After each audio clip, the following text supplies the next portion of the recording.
Shit, we're not ready. Reset, reset, reset.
All right, ladies and gentlemen, welcome to week 4 of our Dominate League between ethanolamine oxidase diphosphorylase, nailed it, and Calamity's Undead Legion. All right, bans are coming in from both sides. The Zaya ban coming in hot. Quick ban by, let's call him EOD at this point, against Calamity's ADC mini wheats. Shen ban coming in as well, and Vagar ban coming in from EOD. Now here we have a Teemo ban. The brand ban is as a result of the latest patch, patch 8.1, bringing us into season 8 officially. And however, the Teemo ban is slightly out of left field. Could be a target ban against EOD's top laner, but we'll see in the end. Last ban coming out from Calamity's Undead Legion to be Zoe. Zoe's still very powerful even after all these nerfs. Now, everyone bear with me here because I will be solo casting tonight's matches and might have to work with me a little here. All right, first pick coming in from EOD to be Kennen for the top lane. Kennen first picked for their captain Eusterio.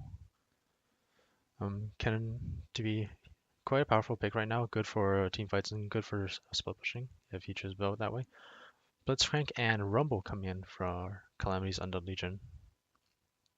Now Rumble is a pick that we haven't seen in a while. He has felt out of the meta due to huge number number of nerfs from Riot Games to points where it's just not worth playing him. And Blitzcrank also to be picked, just very powerful. All right, we're looking at a Hecarim and a Morgana pick.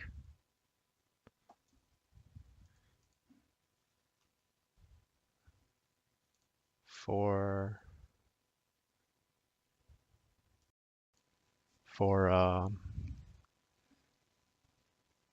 ethanolamine, Morgana, still very powerful pick. Her numbers haven't been changed too much.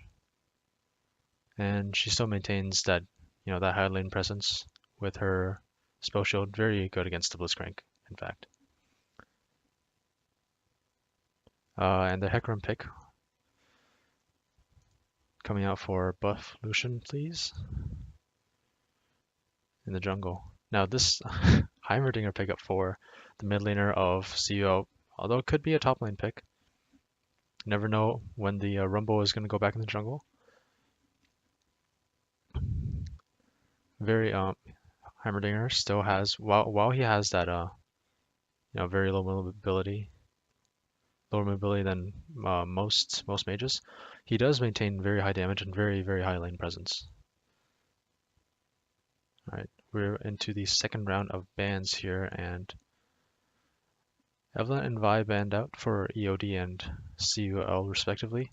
However, CUL have missed a ban. Oh, it seems like there have been some misclicks from Calamity's Undead Legion's side. The Heimerdinger was meant to be a Vi pick, and the Vi ban was meant to be, the Vi pick. And I believe the teams will proceed to redraft.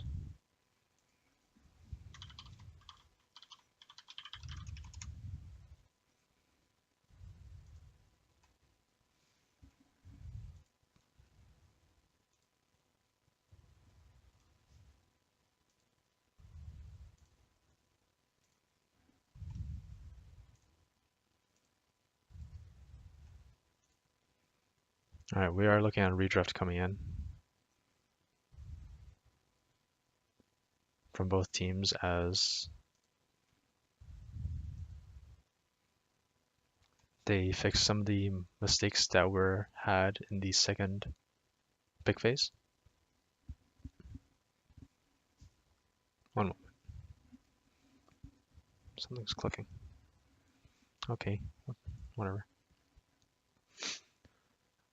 Alright, so it will be the same bands coming through, however, in different order it seems.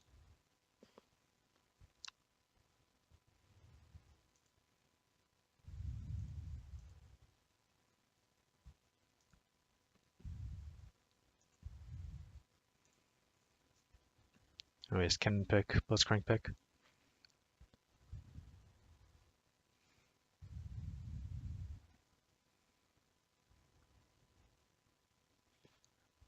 Now, here's where we diverge from what happened in the last pick phase. Vi was meant to have been picked rather than Heimerdinger, so forget everything I said. In Heimerdinger's stead, he's still a trash champion. Vi to be the actual pickup for Calamity's Undead Legion. Vi decently powerful right now, good clear in the jungle, good lane pressure, and high numbers in the early phase. Now these bans, the bans coming up from the second phase, they were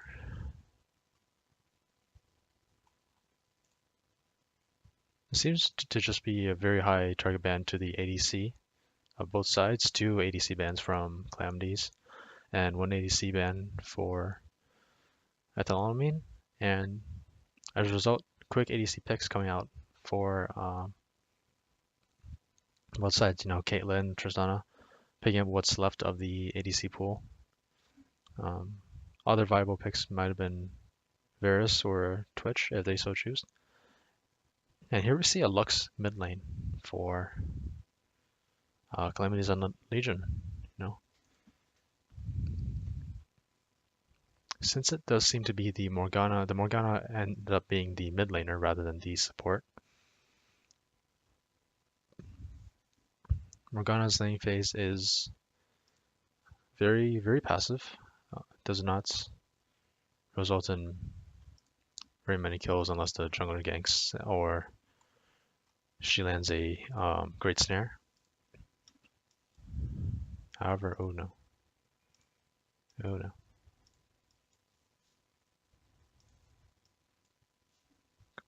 computer's going all over the place.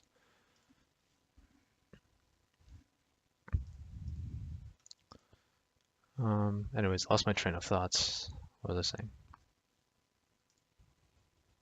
Right, about the Lux pick. Lux, as a result of not having a very pressured lane, is able to, um, you know, Lux as a champion with relatively low mobility but very high damage, likes a safe laning phase, and as a result does not uh, get threatened very much by the Morgana. So if we were to look at lane matchups, so we will have Kennen versus Rumble in the top lane, Hecarim versus Vi in the jungle, Morgana versus Lux in the mid lane, and bottom will be Tristana and Leona versus Caitlyn and Blitzcrank. Now, considering each team's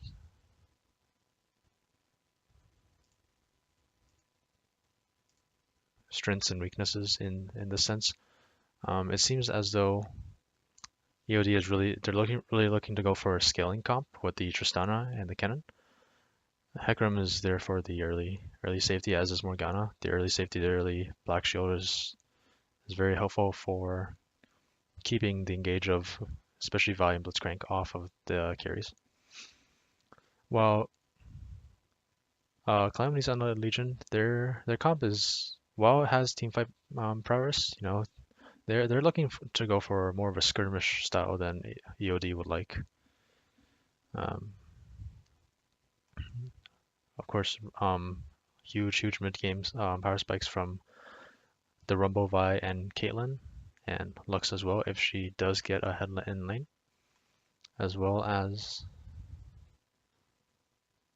the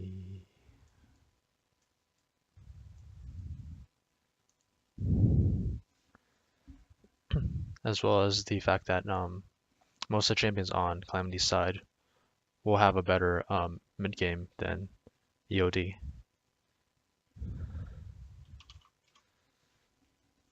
All right, teams currently have finished their picks in the actual league clients, and I was mistaken. Turns out it will be Kennen mid and Morgana top. Now this changes everything.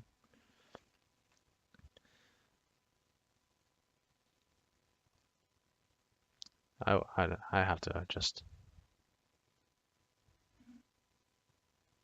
rearrange everything I said, all my thoughts. Morgana top versus Rumble, Kennen versus Lux. Now these are both, it's still two mage lanes.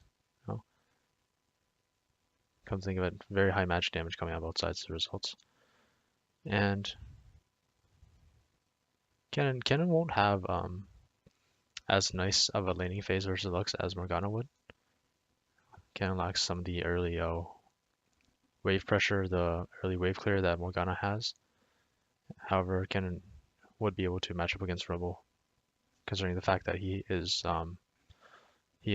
ranged, able to sort of poke down the Rumble, keep the Rumble in line before the Rumble gets too big. And I think I'm just talking out of my ass here at this point. The teams are on the 2-minute delay before we get into game. As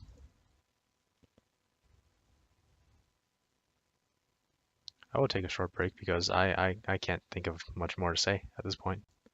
We will be back here in 2 minutes, I guess.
Alright, welcome back as teams slowly load onto the rifts for the first game of the series between ethanolamine dioxide oxidase diphosphorylase and Calamity's Undead Legion. Now here we see 5 reasons for you to shut up.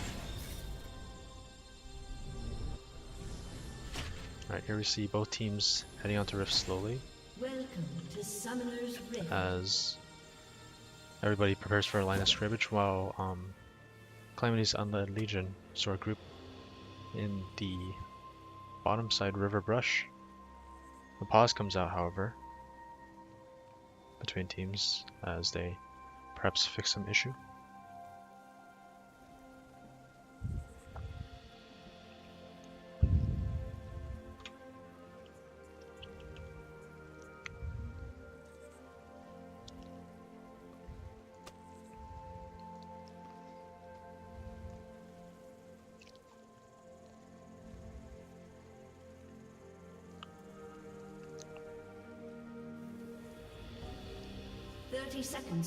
And we are back. It seems as though the issue is fixed.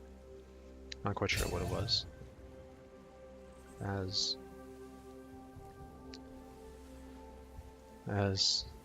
CUL just stay in their bottom brush. Not looking to invade so far, even with the Blitzcrank. And they'll just back off. Now, as a result, Rumble is up here by himself. Wow. In the end, both teams will slowly go for their standard leashes and head to lane. Now, here we see something in the bot lane that has become very popular recently in the meta. Going full relic shield on all four champions, especially since both supports are melee champions. Now this came about as a result of some of the changes in the recent patch. Now the AD carries, when they proc the relic shield, they will get a shield based on the overheal rune. And a poke comes in from Belge, however countered by the Shield of Daybreak from Leona. And in the end, trade slightly favors ethanolamine, however, over time, it seems that neither team will have an advantage. A little bit of poke comes out from mid lane between the Kennen and the Lux.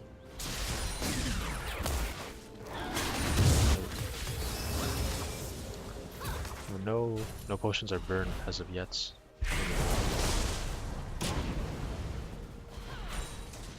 Now it's really into this game.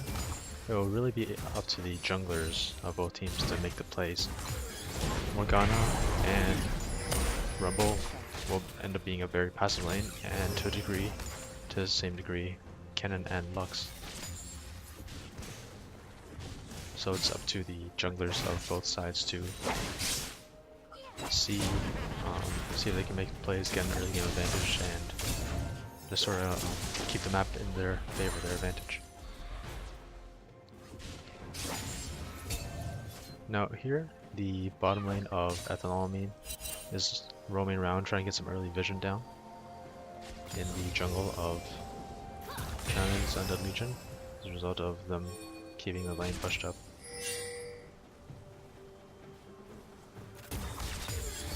Yeah. Honestly, quite a very passive early game so far. Vi is spotted on that ward though, however, so EOD is rewarded for that that early vision, able to get a start on the Vi before she can gank, and they will back off before anything happens. Now both junglers as Ken goes in for some poke on the Lux.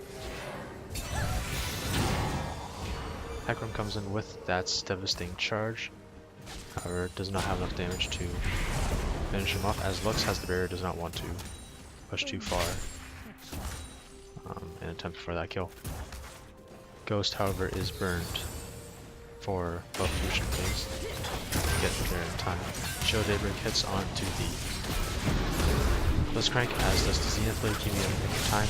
Blitzcrank looks for a counter attack, however, does not get there in time. Is forced to exhaust and just run out of there. Flash was not burned, however, so in the end it is ignites on the side of EOD for the exhaust on the side of Calamity's Undead Legion. However, it seems as though EOD is posturing, trying to look to finish this job on the Blitzcrank. They definitely do have the lane advantage here for now. And they're going in with Zenith Blade, Show Daybreak. Does not finish off the Blitzcrank in time. Hooks the Leona back as the bike comes in with the charge. This might just be a counter kill. However, Born 2011 is able to finish off that kill onto the Blitzcrank before the Leona is traded in turn, securing the first blood for the side of EOD. As a result, there will be an extra 150 gold. 400 gold for the first blood and 200 gold for the assist. I believe that's how it works. And we'll put them slightly ahead of Calamity's Undead Legion. But we're looking to get some damage onto Morgana. However, does not flash out of the range of the Soul Shackles. However, Morgana is out of mana and cannot follow up on her own ultimates.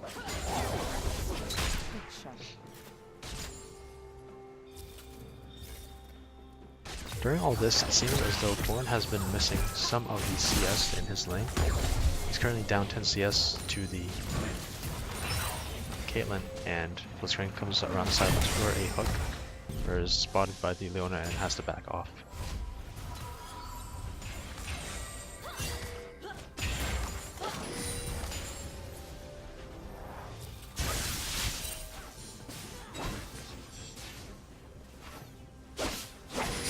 Now, on the first back of Revolution Please, he is able to complete his Skirmisher Saber as well as get the boots in order to activate his Predator rune.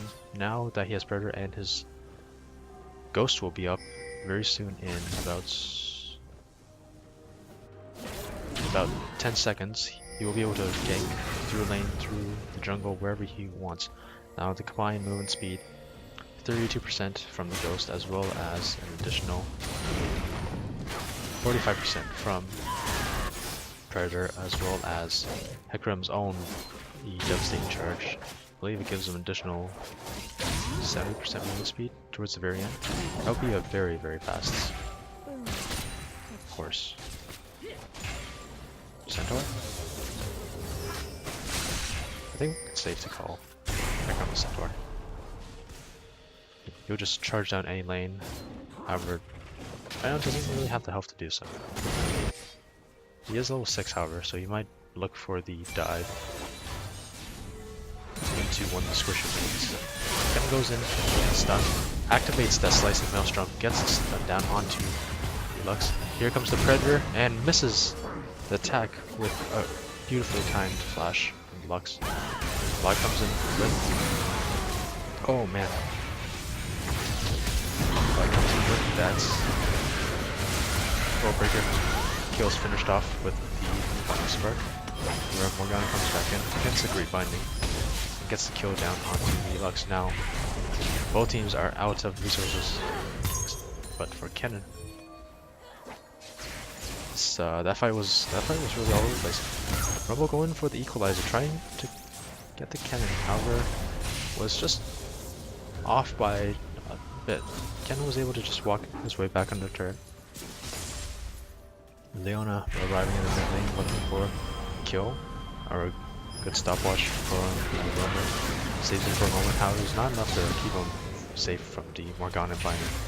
And at this point, it'll last about 2.4 seconds, enough time for Kennen to get down his combo, which is another second and a half, I believe, long stun from Mark of the Storm.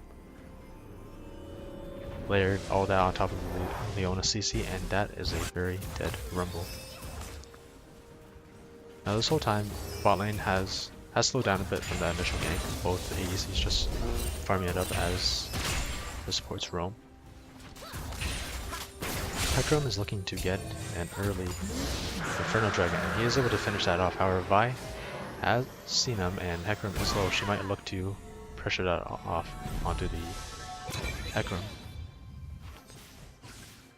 And since she knows Hecarim is low, she is able to walk into his jungle without much fear of a counterattack.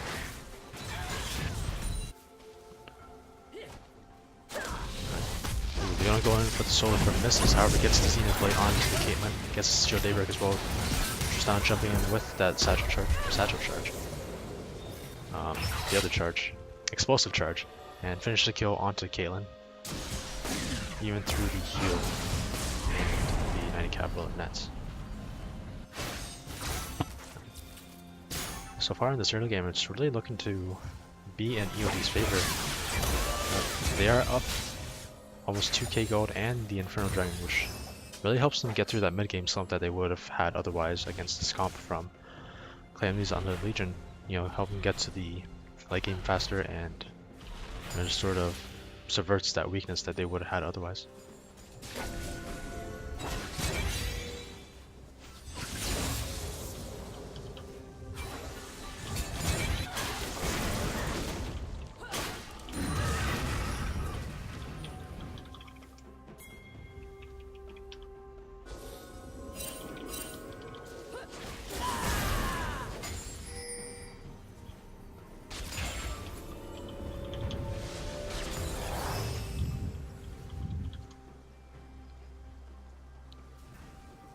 Alright, both teams just sort of resetting after, you know, the first 10 minutes that those plays all around the map. Now, it's only 10 minutes a game, but it is possible to discuss the winning strategies of each team. Now, EOD is really looking to just keep the pressure up.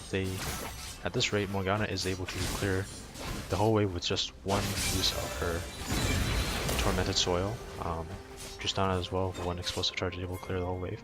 So they're really just looking for these chains to keep the sideways pressure. As I say that, Lux finds a good route, however walks up too far forward, gets hit with the Slicing Maelstrom, and dies as a result. However, great gets stats, coming down, finishes him off with the Static Field, and finishes off the kill onto Hecarim as well. That is a 2-kill Blitzcrank. Really looking to, you know, push it forward, show EOD who is boss. Even the emote is coming out. Ooh, right as the minion dies, the hook coming onto Blitzcrank. Solar Flare misses, however, hits the Zenith Blade, tries to finish off the kill with the Ignite, but decides not to pressure too far, not to force the matter too much just in case. As this duo returns to the bot lane. Caitlyn is pushed up very far. They might look for a kill here. They might be able to finish the kill. However, trap lands onto the Leona, walks up, gets that Shield of Daybreak, saves the Zenith Blade until now when she uses her 90 caliber nets, and the whole time just done a free firing without much cause for worry. And that is a secure kill onto the ADC of Calamity's Untitled Legion. Caitlyn really not respecting this dual lane. After they left the lane, they could have been anywhere. If we look at the vision for Calamity's Untitled Legion, you'll see that while Caitlyn was pushed up, there was no vision of river. They could have roamed, and Caitlyn really did not respect the potential for them to be out there and just kill her. And as a result, first turrets will be going over to ethylamine oxidase phosphorylase. Oof, nailed it. Blitzcrank heading to top lane, looking for the hook. However, misses the hook, and the power fist did not hit anything. Great teleport coming in from the cannon, Slicing Maelstrom. Final Spark goes wide, and the remaining two members of Legion has to back up. Caitlyn, once again, not respecting the dive potential of Leona. Gets killed between her inner turret and her inhibitor turret, without even the time to use her summoner spells. And ethylamine oxidase diphosphorylase will get a second turret as a result. They're pushing very hard on this map. And the next step for them will be to prepare for that dragon. Dragon coming up in 45 seconds. And I believe they will not be able to finish off this bot lane. Right? Ooh, great flash coming in from Romodalen. Romodalen, if you are in our Discord server, you will know him as CUL, the admin. Shout out to CUL for believing in me to solo cast this stream. And here we see the bot lane of EOD resetting as they prepare for this dragon that will ouch. Clearing a control word. Might be looking for a play here. Maybe pick someone off to deter EOD from getting their second dragon, an ocean dragon. However, it's not enough as Morgana was able to roam down.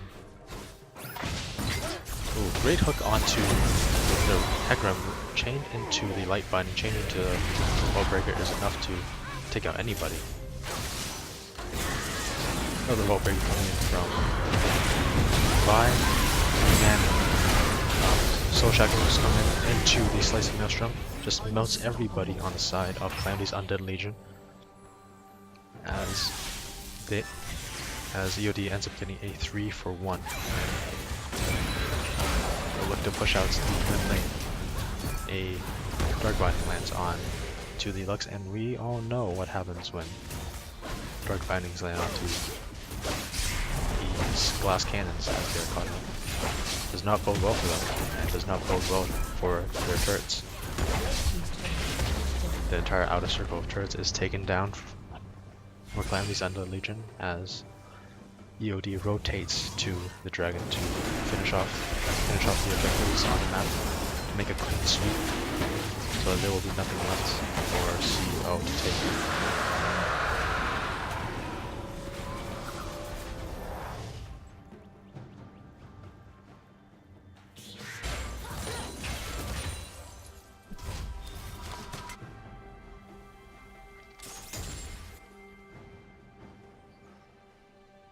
Alright. We see EOD resetting a little bit after gaining such a huge advantage in the last couple of minutes, pushing that gold lead up to 7,500. Oh, tremendous gold lead at this point in the game. With all outer turrets down, with the dragon down, they should be looking to the Rift Herald in order to really just break that inner line of turrets and to just actually take over the jungle of CUL.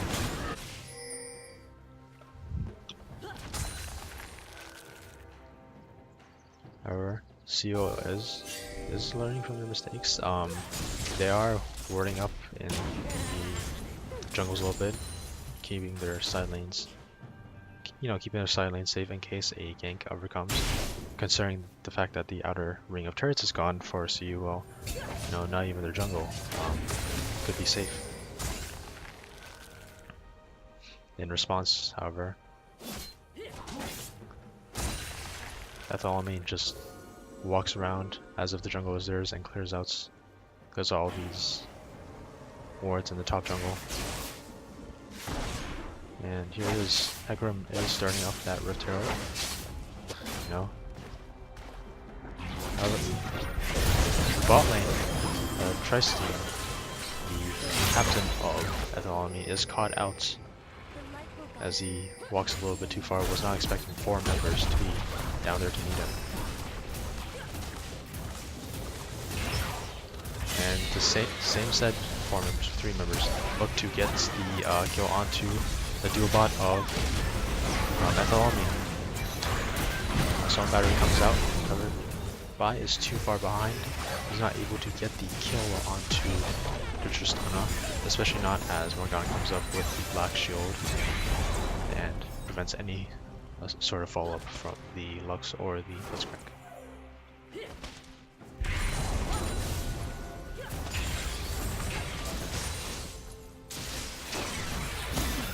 Light Binding comes down onto Morgana as Brad comes out. Morgana uses the Soul Shackles and the Sonya's in quick succession, preventing any sort of counterattack on her as her teammates take down the members of... well, take down the Rumble, just one member of Calamity Undead Legion. Now, EOD are staying here. It could be risky, as they are staying at a point where some of their major CC tools are done. There's no Soul Shackles, there's no Onslaught of Shadows. However, it seems that's... it could just be that Calamity Undead Legion respect EOD too much. They're too far behind to really contest a 5-man from EOD. And we'll have to give that mid lane up. Now, Huge Wave is gathering on the top side of Calamity Undead Legion, and it seems as though they will just summon the Rift Herald here and now, trying to use it to crack the base of CUL at 20 minutes. Great Light Body comes down, prevents the Slicing Maelstrom to be as effective as Tristan would like. The hook comes down, Tristan gets a trade kill for the Lux. Rift Herald is still going in and adding. Morgana flashes in for the Soul Shackles. Lux one person kills one person. Vi comes in with the Assault Battery onto the ADC, however is too far behind, cannot finish off the kill. One crit comes in from the Caitlyn, finishes off Tristana, and then a 3-for-3 on both sides of this game. Morgana goes for the Dark Binding. Misses, just not far enough. And for now the fight will be over. However, Baron has spawned, is live now, has been live for a minute and 30 seconds, and in a further minute and 30 seconds, Dragon will be live as well.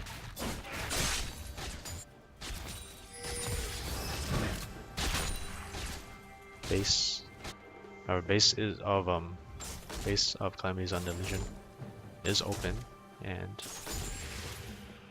they'll have to be careful. They'll always have to dedicate at least a few members in this main lane lest EOD decide to just push up and finish off that inhibitor. Currently the map of Summoner's Rift is in control of EOD. As they look to position around Baron, look to kill some of the vision and get the skill there for a little bit of extra vision, some undeniable vision.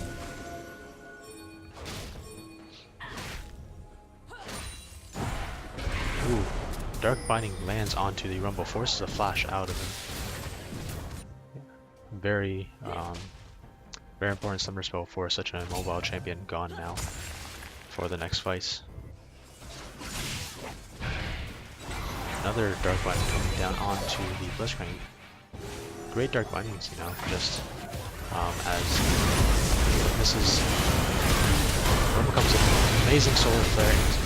Slice Maelstrom, the Soul Flare, but Soul Shackle, so much team fight potential, team fight power coming out of Ethylomine, and they just roll right over the members of Calamity's Undead Legion, and they just may look to finish here. No, excuse me, they're not finished. They're looking to scrap the inhibitor, rotate top lane, and perhaps get a second inhibitor. One team fights, a 4-for-0, able to just decimate 2 lanes of CUL, and they'll back off before taking the inhibitor, as 3 of the members of Calamity's has already revived, and they do not force the matter, do not press the matter. They'll just get a second Infernal Drake. Now, at this rate, we have a 7-0 above Morgana and 8-116 Tristana. These carries are already very far ahead for the side of Ethylomine, and this Infernal Dragon will might just be the nail in the coffin when it comes to team fights at this point. Not. Nope. Calamities will require a lot more damage than they actually have in order to take down these carries, as most of their members are just sitting on 1.5 items. The only member not to be in such a dire state is the ADC and Caitlyn, having already 2 items completed, while every member of Ethylamine has at least 2 items completed, 3 items completed for the 2 Fed members so far of Ethylamine. Now with the mid lane inhibitor down and the top lane inhibitor turret down, Ethylamine look to set up for Baron, and right now Calamities can't challenge this. They can't force anything in here. Ethylamine's just shredding that Baron too fast, and by the time they even think about challenging, the Baron is gone, and now all 5 members of Ethylamine EOD have that Baron, are able to just bring this minion wave up to the top lane to finish off that energy. And this just might be Calamity's Undead Legion's last stand. And Morgana with these soul shackles available, always threatening, gets a 4-man soul shackle, uses the Lenny's perhaps a little bit too early, gets pulled in. But look at that, Tristana go with the 2 static energized items. Just free firing from the backline, combined with Tristana's already high range, is able to just melt down this fight that has not actually any defensive items at this point. Finally now, as 2 inhibitors go down, the final auto turrets for Clan's Other Legion is gone, and now they have nothing outside of their base, save for 2 small wards in a world that belongs to Ethanolamine, Doxidase, Diphosphorylase. Now, a teleport comes in from Morgana just to get to the lane faster, as all inhibitors go down, and here comes the last possible fight for Ethanolamine. Great slice of it comes in, hits all 5 members, stuns all 5 members as the Onslaught Shadows keeps him in. So Shadows comes down with a flash and a Dark Binding. It just seems completely over for Untitled Chapter. Lux is not able to stop 5 members of this rampaging, that's this dominating team. The first game of the series will go over to Etha and all of the Oxidase Diphosphorylase.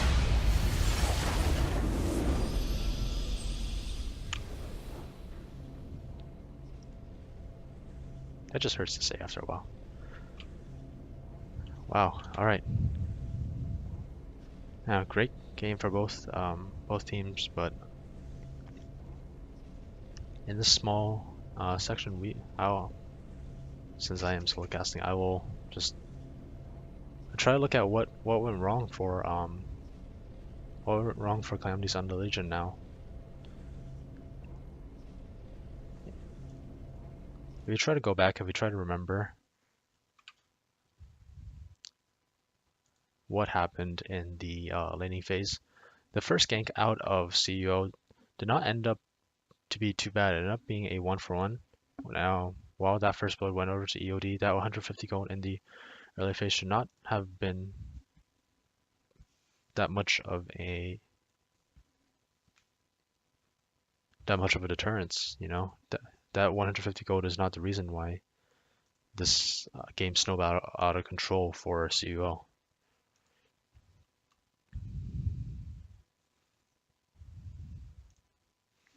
However, if I were to, and now it's difficult to pinpoint one moment where it all went wrong for CUL, because until they started losing, the fights were usually too close to tell.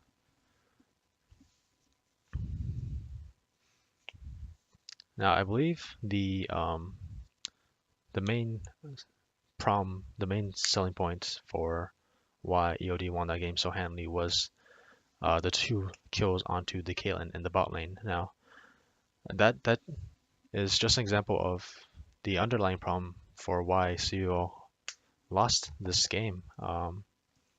It all comes down to vision and knowledge. And I am talking, however, these teams are very fast. They have already started up the second phase. What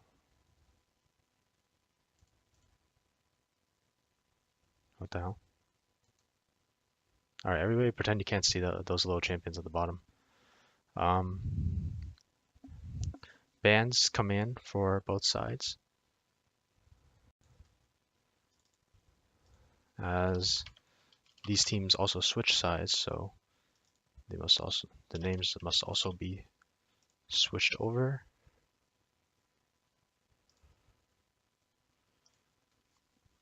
And from CUL, we see these 3 bans, all bans against champions that EOD played in that last game. Now, from the side of EOD, these 3 bans were the same day bans as the ones from first game. It seems as though in that first game, EOD did not feel threatened enough by any of the champions that Calamities picked in order to ban said champions. Now the picks coming in came in faster than I expected. So Morgana pick for CUL, taking that away from EOD. It's up to the laners of Calamities and Legion to see if they are able to abuse that in the same way that EOD did. Like, they were able to sort of use that as a triple flex, where up until the last moment, CUL did not know whether the Morgana will be going top, middle, or support, and it will really take the champion pools of Calamities and Legion to replicate that sort of, that sort of bluff, that level of bluffing. Evelynn and Malzahar also being picked in the first phase for CUL, really going for that purple theme here. Now the double lockdown of Morgana and Malzahar is, in a word, extreme. They're really able to just pick down one member even if they are ulted by the Lulu that was picked by ethanolamine oxidase to phosphorylase. And Evelynn, of course, right now, very strong jungler, very high numbers, and of course with that passive coming online at level 6, you will never know where she will be.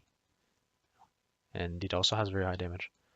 Now, second ban phase for both teams coming in, just straight up all ADC bans, trying to limit the playing field to limit the playing field for, in the end, themselves and the opponents. Vayne, one of the remaining unbanned ADCs, picked up for EOD. Now, we'll see if CUL return to the Caitlyn, and no, a Jhin will be picked up for CUL. Jhin in this step, pretty nice pickup. Able to follow up on these the bindings and the Malzahar ultimate and Nether Grasp with that W.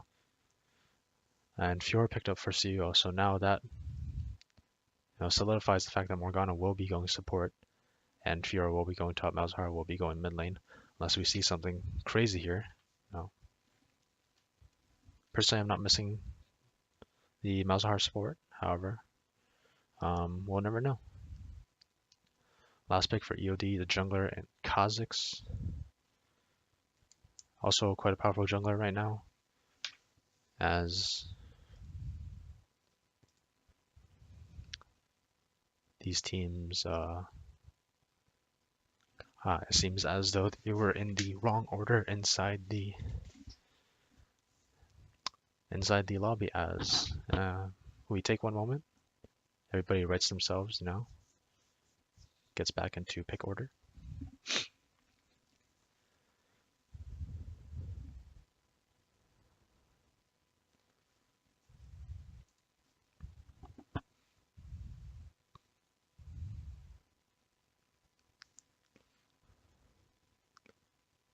However, it seems that things have been switched up in the lobby.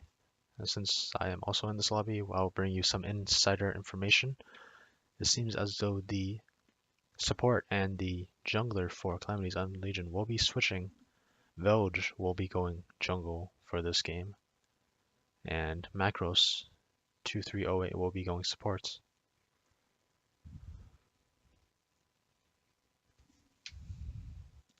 Now, so for now, as teams are taking a short break after they finish these picks, time to I'll try to detail some of the lane matchups. Now there's only 2 champions in this game that actually came from last game, and only one of those champions is on the same team, the same player as last time. The cannon in the hands of Mysterio. Morgana coming in the other side, this time in support rather than the top lane in the hands of Macros. Now looking at, once again, the Chinese Undead Legion has a lot of the same ideas for their win condition as last game. They're really looking to get those easy picks with the dark bindings, with the nether grasps, and of course Evelyn, again, never knowing where she is, able to pick someone off if they don't respect the potential. No, they don't respect the jungle if there is a lack of vision. Uh, Starting to talk out my ass again. All right, now teams are starting to pick their champions, starting to mirror their matches in this game. Also, since EOD picked both Kennen and Echo, as we saw in last game, Kennen is able to be flexed, Echo also able to be flexed. Kennen will be going top lane this time, as Echo will be the mid lane pick for EOD. Now the Echo versus Malzahar matchup is quite interesting. If Echo doesn't move fast and doesn't move hard and fast, Malzahar will just be able to keep him low, poke him down with the constant voidlings, the constant nether malefic visions.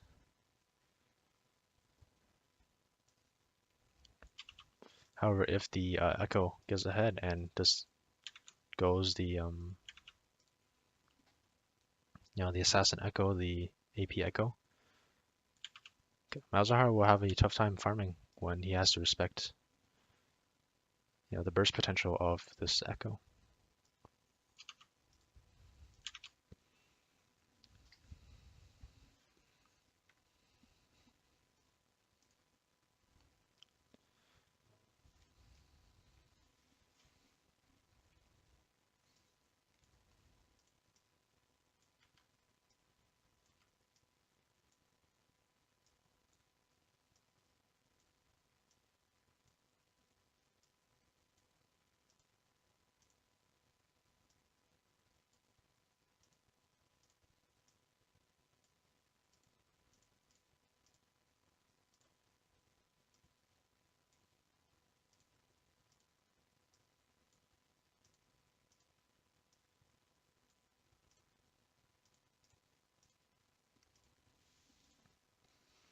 Now, as the two teams are in the small break before the game starts up, I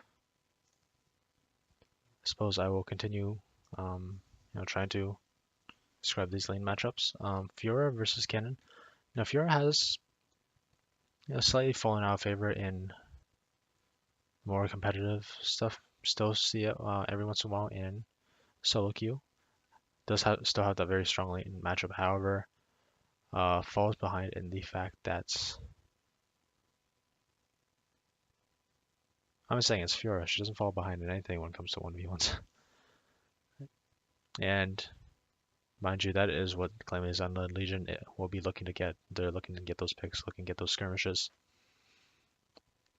However, this time, save for the cannon that was picked last game due to how dominating it was, how important it was in just swinging the fight in EOD's favor.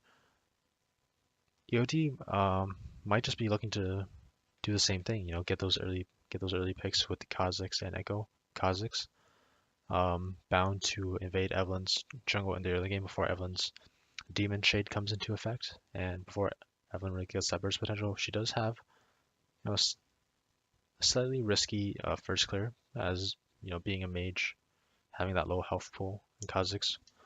With that isolation debuff onto the Evelyn, will be able to just shred her if he decides to go in.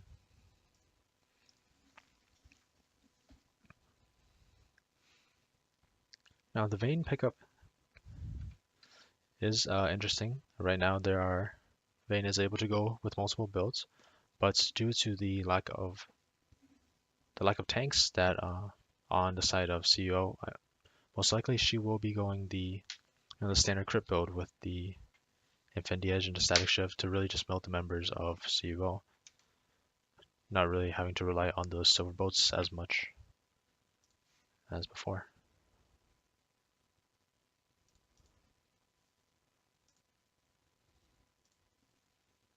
We are currently with less than 1 minute to go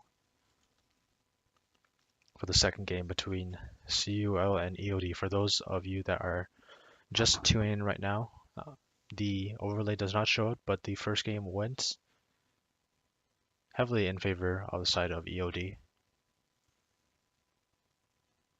as Ethylamine are looking to close the series out with this game, just finish it off tonight, or if CUL are able to make a comeback and show that they still have some fight left in them, show that they are still able to put the series on their side.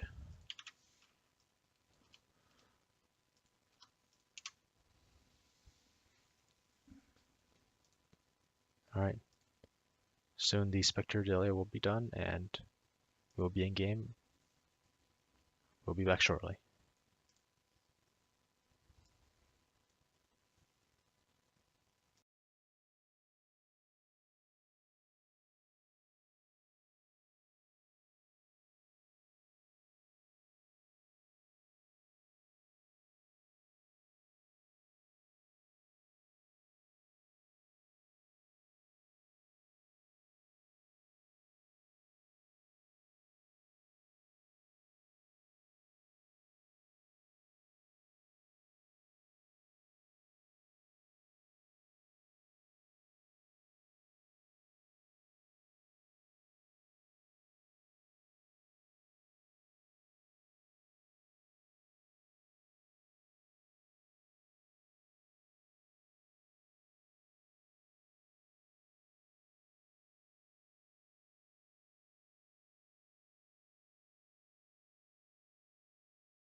Alright, welcome back as we load into the second game between EOD and CUL. First game went over to EOD, and while the scoreboard may not reflect the facts, EOD are currently 1-0 in the lead. 30 seconds until minions spawn.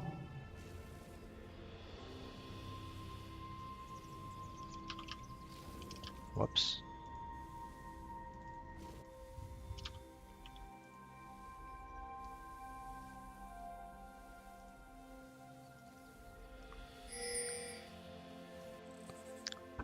Now this time, both teams going with a slightly more measured, line of scrimmage. Again, Minions have Fiora, spawned. the not Fiora specifically, but the top laner of EOD being left alone in the jungle, while the rest of EOD group bot lane.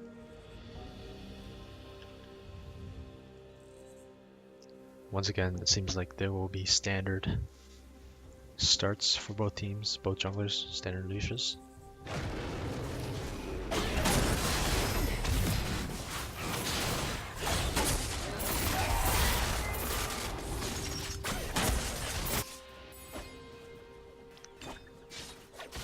Punkerus rocking that new Fiora skin, came out recently for I don't know, like Chinese celebration, New Year's or something. We'll start Diana. As in the early game, while it's only been first 2 minutes, nothing really big coming out here between either team.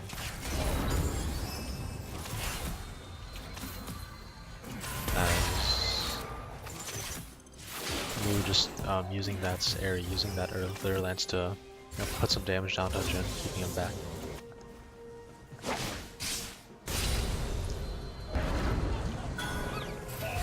As the bot lane of EOD get to level 2, they're able to do that Dark Binding into Deadly Flourish chain, getting that long CC down while both members are able to get some free damage in.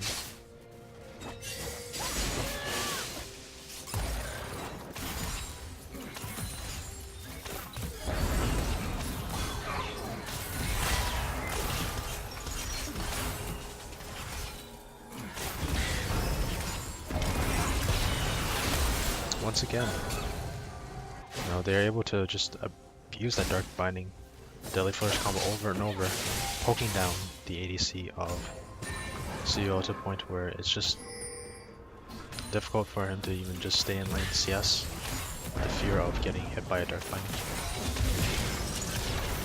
Jin coming with the Deadly Flourish, trying to hit some wave, knocked by that Torment Zero, not able to get that.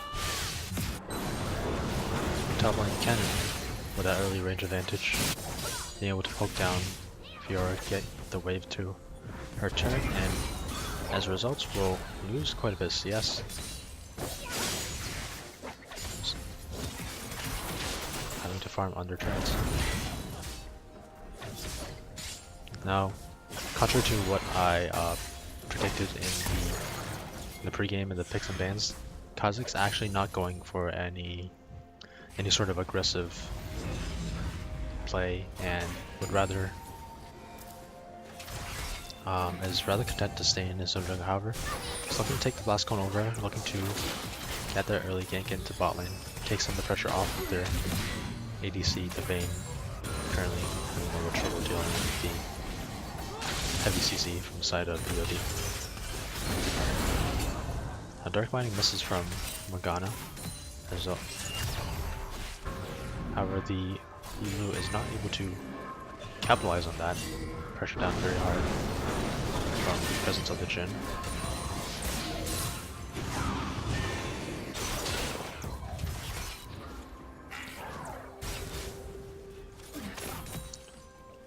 Now here we see the result of probably not getting any sort of early pressure.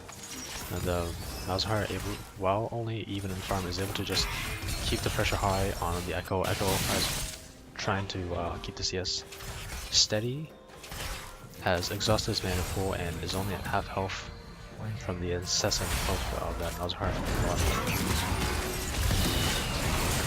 Voice form, everything. Now EOD try to go in onto CUL with that all-in, using flash and the heal of Lulu as well as the heal of Vayne when the engage does not go as planned. And in the end, it is a win for the side of CUL. Both team supports have to back off, and now CUL are up two summer spells to in this force while no summer spells exist for the Lily. Fiora just having to take that poke, otherwise we'll miss too much CS. Trying to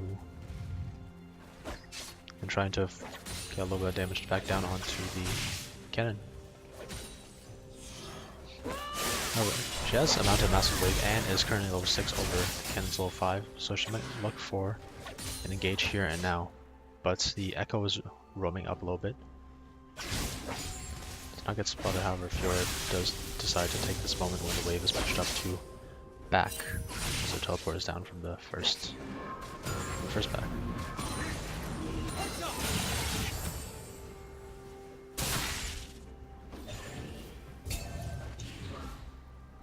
Evelyn looking to get to level 6 very soon. Trying to finish out a few more waves. When she is 6, she'll be able to complete ganks with much higher efficiency than she would when she is pre-6. The bot wave of EOD is pushed up, which allows the Lulu to roam mid, get some vision down. For the Echo, try to relieve some of that possible pressure once the Evelyn turns 6 going in for a gank. However, since Echo is now 6, 7 in fact. If the Evelyn ganks and they are not able to finish off the Echo within the duration of the Nether Grasp, you'll simply be able to recall back in time, to save her happier time.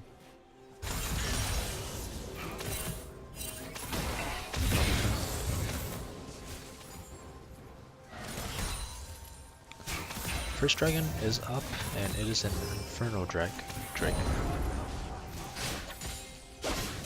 Kha'Zix quite fast in clearing the solo camps due to his isolation, and can look to solo dragon once again like he did last game on the Hecarim.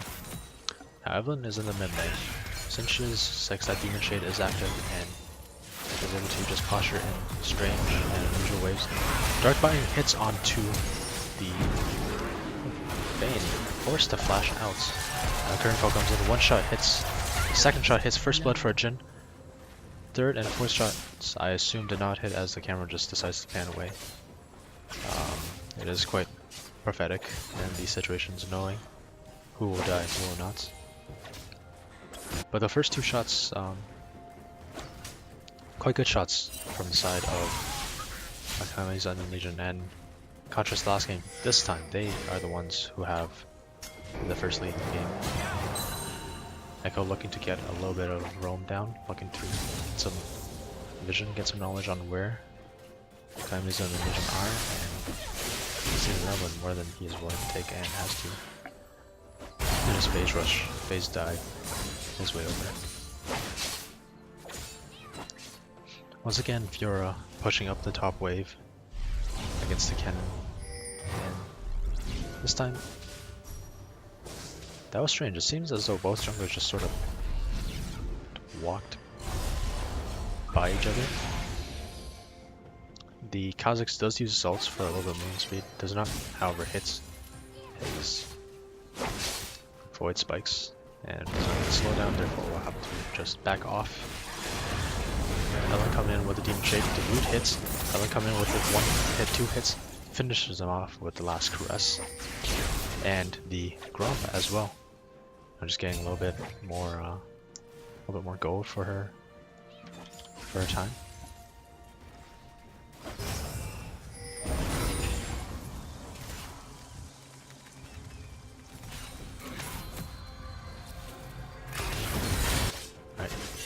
Binding and miss macros, they are not able to.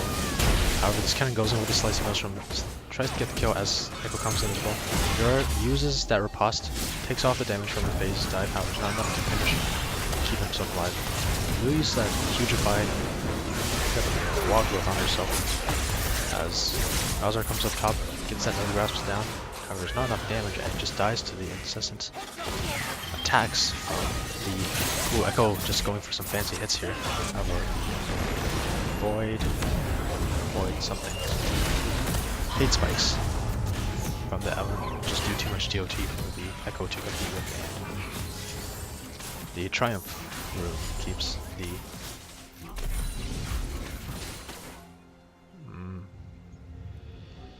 the Evelyn alive. Really, everything going quite over the place there. Engages involved on the top side. However, I believe at the end it is 2 dead on the side of Memphis and Legion, and 3 dead on the side of Bartholomew does +4 race, whatever it is. Ooh, the root hits onto the Kazakhs make it quite dangerous for him to get out. That was a great hate spike from Belge to finish off the cannon, finish off the Lulu as well, and Jin comes in with that last shot, that last grenade onto the vein, and a great 3 for nothing. Side of Calamity's on the Legion, it seems as though, you know, they're not done fighting, they're really just taking it back in this game. Evelyn with that special ability, that unique ability, letting her just walk wherever she wants without fear of being seen. And since whoops.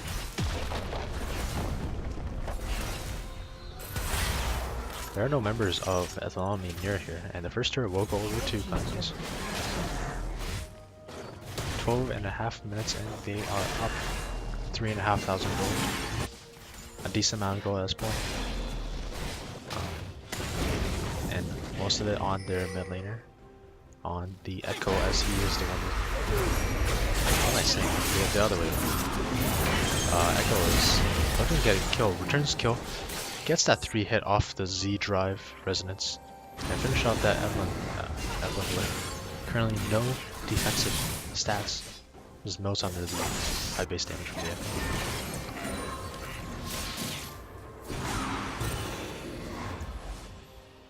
Echo just might die here to the Malefic Visions. That is not respectful. Speaking of dying. Oh, just 1 hit down. Malzahar goes down to a mere 8 health. Do not get finished off by those basic attacks from the Lulu. And after these games are done, I know what CUL will be feeling. Our admin Ismus will be feeling, leaving that Malzahar alive. Just the barest amount of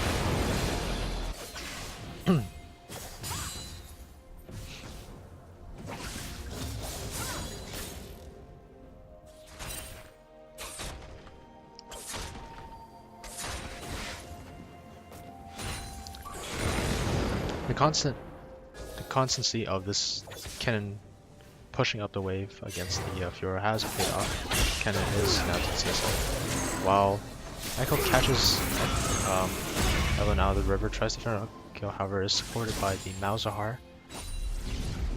Decides better to just not go for it, even with his chrono break up. There's a chance he will not be able to finish the kill before the Nethergraphs comes down, and he will have to retreat anyways. This time, however, decides to go on for Malzahar, gets polymorphed, and Putrefy comes in. The Echo constantly slowing down the Malzahar.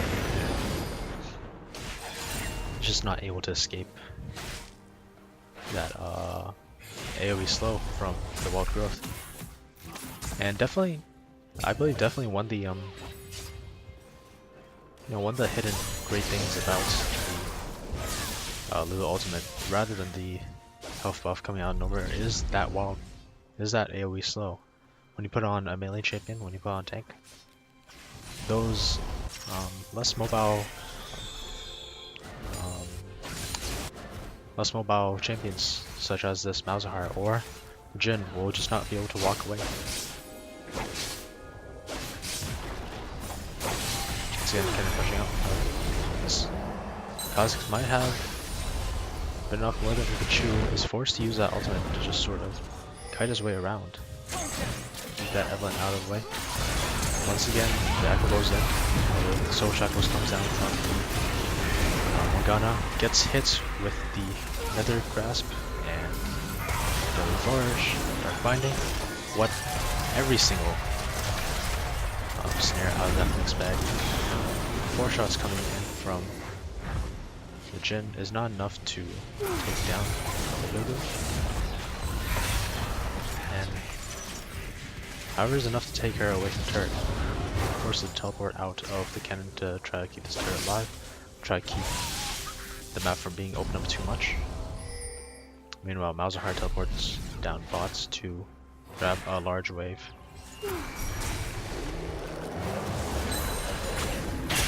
Charm does hit onto the Kha'Zix, forces out the wild growth and in turn forces out the Ascaras. Kill is finished onto Illusion. And we just see a duel coming up from top lane. Ultimates used from both sides and no kills, however. As both solo laners take better off here. I could stop talking right now, but what's the point? Even if I did stop talking, that cannon would have still been dead faster than I can say whatever I want to say. We see the early game damage of early game burst of Evelyn coming down, especially when she has 6 kills so far. 6 kills already, and is at this point I believe 2,000 gold up on the enemy jungler. Yep, 2,000, just over 2,000 gold up on the enemy jungler. The second most gold on her team and in the game. Just really able to get her damage before the enemy team is able to get their resistances, and will just shred through anybody. Looks up the Evelyn though.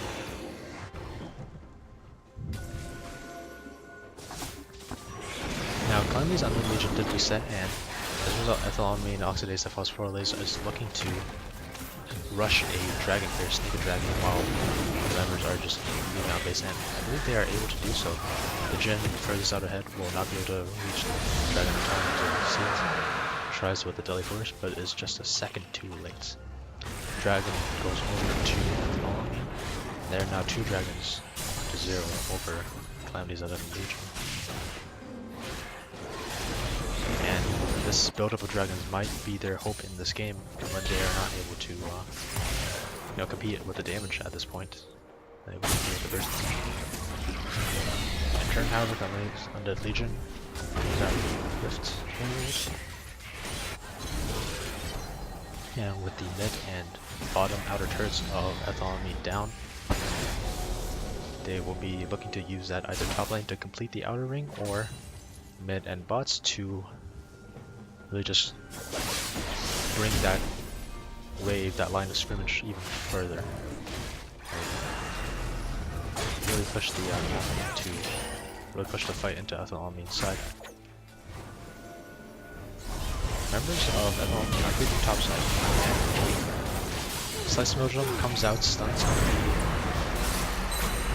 finisher off, however Nether Grasp comes down on the other side, finish off the Echo. So a top laner for a mid laner so far.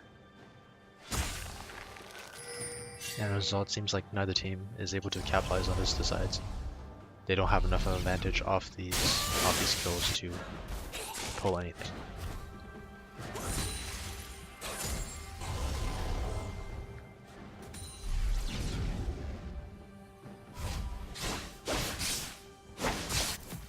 Both ADCs are bought, however Jhin is looking to get something done down here. As Vayne only has 2 half items, a BF Sword and a Zeal. It's not enough to compete with 2 full items of Jhin, and especially with that and this Vayne just, did I say Vayne? That Ela just goes in, and that Kha'Zix just gets shredded. Great Deadly Flourish coming out from Minnie, keeps the Kha'Zix in place as Evelyn completes her combo. And now the jungler for EOD is zone 4. Really just a far cry from what he was able to do last game with that Echo. Unable to, since playing an assassin jungler as Kha'Zix, since he wasn't able to get ahead in the early game, really has no pressure in any. Can use that slicing to try to clear out the wave and clear out champions, or so he hopes. Red team's turret has been destroyed. Now this fed Evelyn, this fed Jhin just going to work on the bot lane, forcing out ultimates from EOD and takes the turrets as well, you know, just taking the cake and the crumbs. Red team's turret has been destroyed. Comes to the top lane. The mid lane turret is also low, they might be looking to take mid lane too. We are past 20 minutes, so Baron is live. And with this Jhin, they could be looking to take it down faster. Echo goes in with that Z4 presence, however, it's hits with the Nebula Grasp. Teleport coming down both sides. Wait a second. No. That was Fiora teleporting beside her. Questionable misclicks, to be sure. Most likely tried to flash instead use the teleport. But the teleport channel was completely from the cannon. The cannon really right top lane to a already dead Fiora.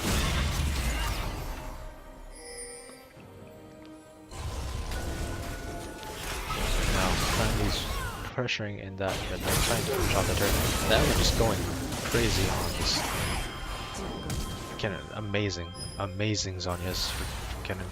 Able to stay alive from that last crest. Very well played by Cannon, being able to survive and even pressure down this Evelyn in such a dire situation. And now Evelyn back off. It is a seems like ultimate can go for a 5-man fight here. CC just getting chained onto Echo, trying to use that code break.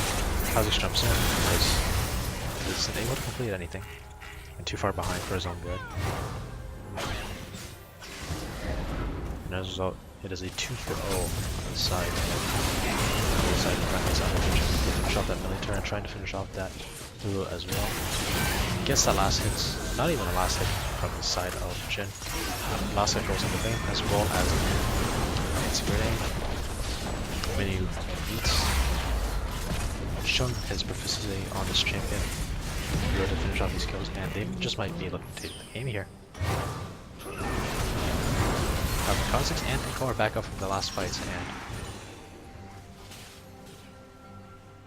the CUL think better of it, decide to not press the issue and back off to perhaps resets and get some vision around Baron, or to take this next dragon that will be up in 15 seconds.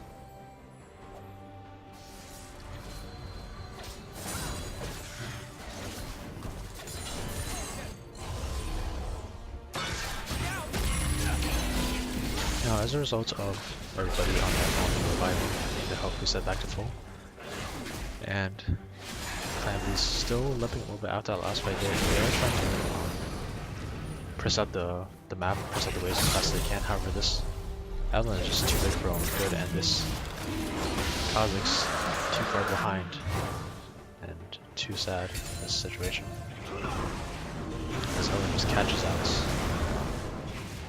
Kha'Zix in his own jungle, unable to move hits the farm.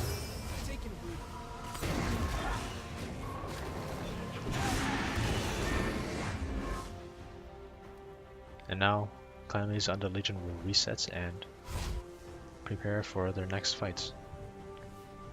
As I was saying everything, the bot lane of Clancy's Under Legion was able to take that dragon, getting their own Infernal Dragon to sort of even up the fights.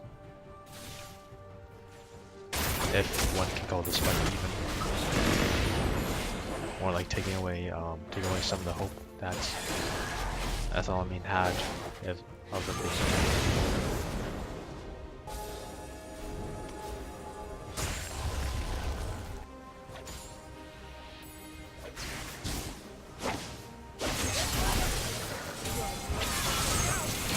Fiora's a little bit too far up as she is forced to flash out of the way of that Echo combo.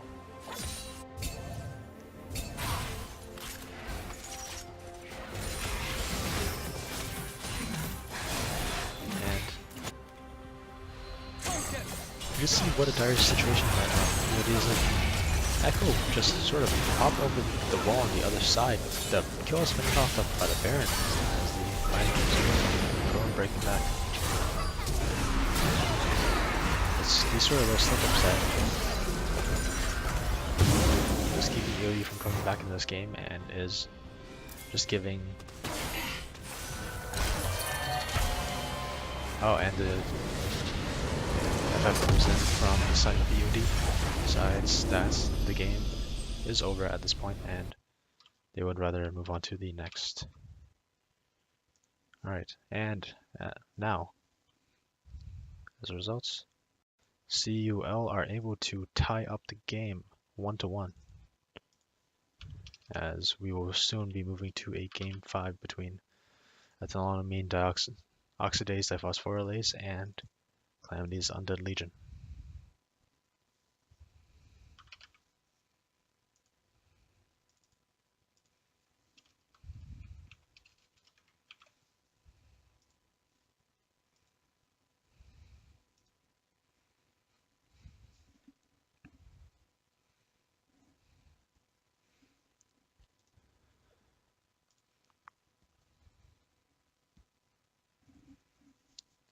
Now we have to look at what went wrong there in this game for EOD, and if anything is to be said, it would have to be the fact that these lane matchups were not good for EOD. You know, the incessant CCing from the bot lane between Morgana bindings and Jhin flourishings to the simple lane dominance of Malzahar versus any sort of melee champion. Top lane was their only respites, where Fiora was getting poked down, as we might as well just head into the third game between EOD and CUL. Now, early bans coming out this time from EOD, rather than pick the same bans that they last time, they have found something that they fear in that Evelynn, want to keep that down. The ban coming from CUL, a remnant from game 1, where that Leona was able to create a lot of pressure, create a lot of picks against them. And Tristana ban in the same thread, that combo was able to just create havoc for them. Xayah and Veigar bans coming out from EOD are results are just same as the last 2 games. EOD really don't want to see the Veigar or the Xayah. And a Hecarim ban for CUL, same as last time. Want to keep down that wombo combo potential.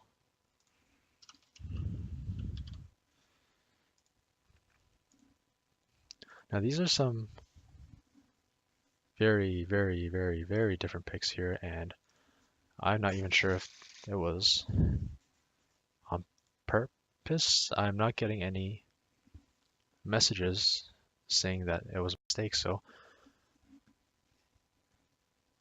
yeah, we're gonna see a Master Yi in the jungle this game.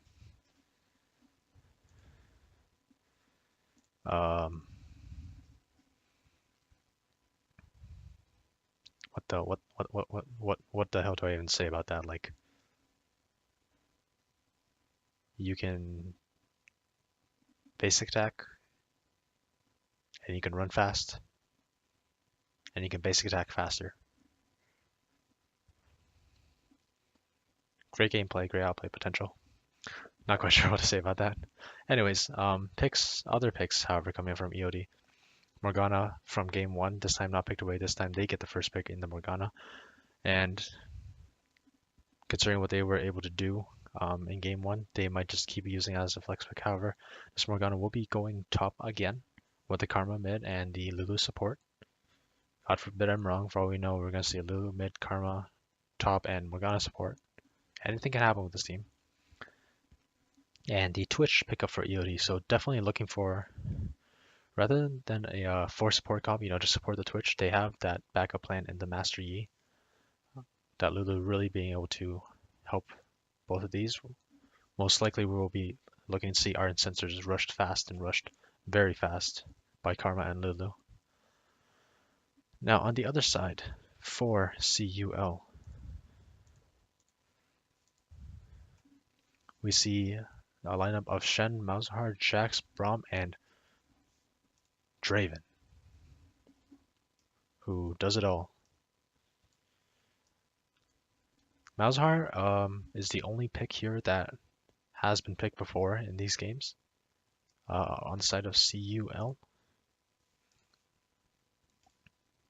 And we will be looking at the Jax jungle and the Shen top. Now, I am not an expert, to be honest, of Jax jungle, but I do know how Jax can perform, and if he is able to get to a point where he's not pushed out early like the Kha'Zix was last game, he will be able to just really create a lot of problems for EOD, since it is Karma, Lulu, Morgana on side of EOD for their magic damage, they do not have, when we get to a later game, they do not have as reliable magic damage. All their damage will be coming from Master Yi and Twitch in the form of basic attacks, and as we all know, when Jax activates that Counter-Strike, he shrugs off all basic attacks, and since that's just makes it seem easy, makes it seem like if he had a real weapon.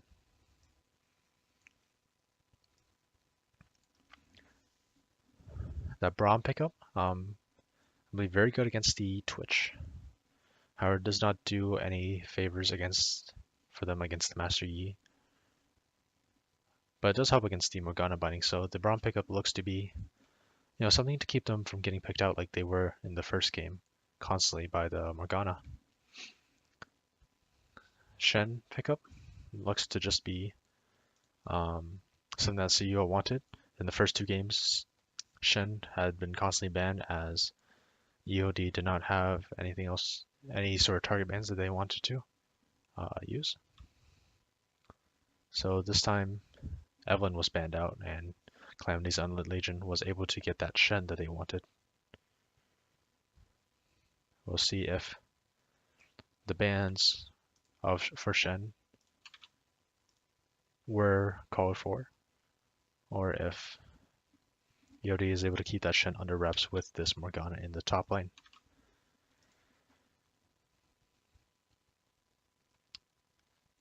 Now,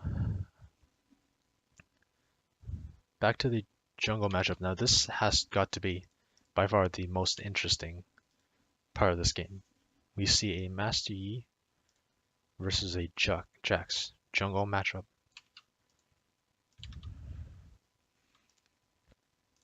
Now, Master Yi is able to clear out, the jungle pretty fast. He is able to get that started. We'll see if he decides to go for the on-hits routes with the Blood Razor, Guinsoo's Blade of the Rune King, etc., or if he decides to go for that crit routes. Or, God forbid, he decides to go for the lethality routes. Not a very viable strategy, if I do have to say so myself.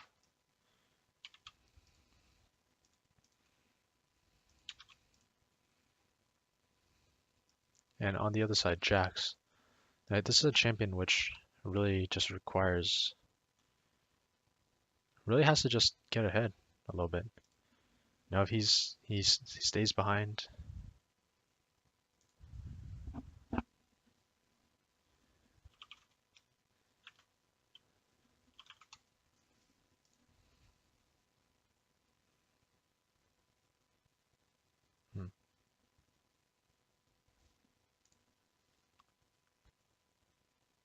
Now we are in the 3 minutes of the spectator delay before the game, so We will be back shortly when the game starts.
And welcome back as both teams load into Summoner's Rifts for the third game between ethanolamine oxidase diphosphorylase and Calamity's Undead Legion. We will see which team is able to close out and take the victory for this week 4 of Risen Esports Dominate League.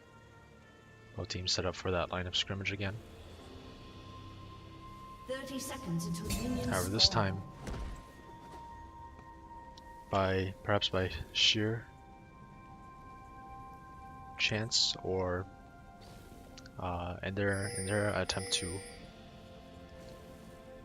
copy EOD, Calamities goes for the four-man group in their blue jungle, while EOD goes for more balanced line of scrimmage, where Minions the have mid laner spawned. heads up to the top side.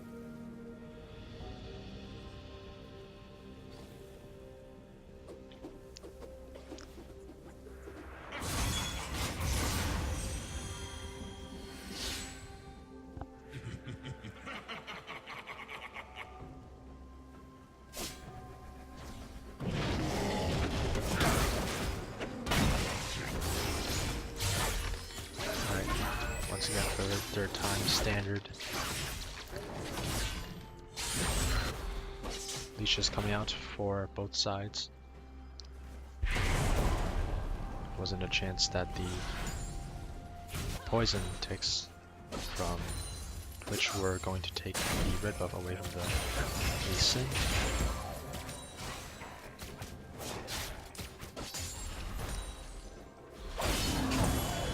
As both teams get started off, Shen did prepare that blade early and is able to get that slow down from the Twilight Soul, getting some good hits down onto the Morgana for that early poke.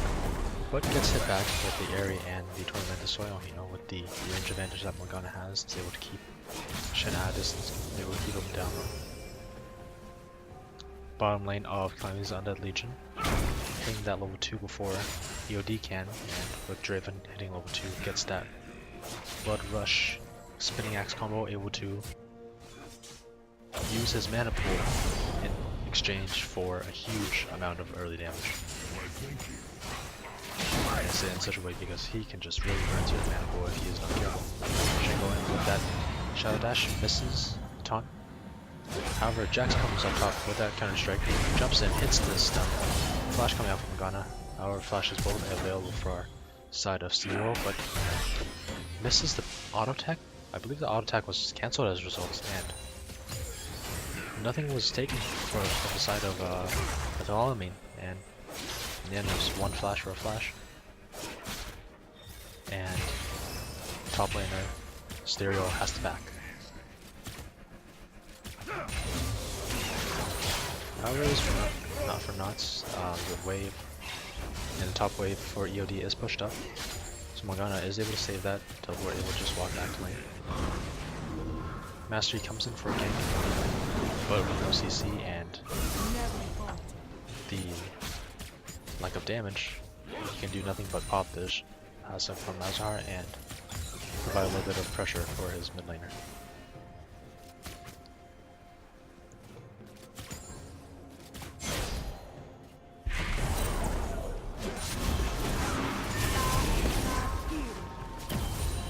Speaking of pressure for his mid laner, in this game, the Karma is able to fare much better than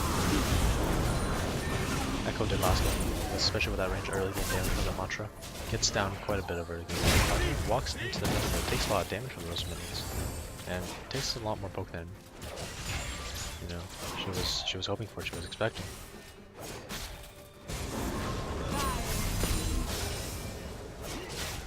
As the potions are popped for both sides of the mid lane, Morgana is still offering them potions, so she will be able to sustain for a little bit longer than Malzahar can. Ludo going for that little bit of poke. Forces Braum to use that Unbreakable. And a huge wave builds up down bottom. Now while Lucian does huge damage, he is not able to clear out the minions with anything but basic attacks using the stand. The side is not viable as it does not do enough damage to clear the wave efficiently. And Twitch and Lulu's combo is able to just keep Braum and Draven at a distance and keep the lane in their favor, keep the wave in their favor. Jax takes last cone over, a flash. Fight comes out from the support of Braum, tries to get the kill. Procs down, however, is not able to finish off those concussive blows, but both flashes are forced out of Evan because they were willing to risk a chance of the Jax actually finishing them off.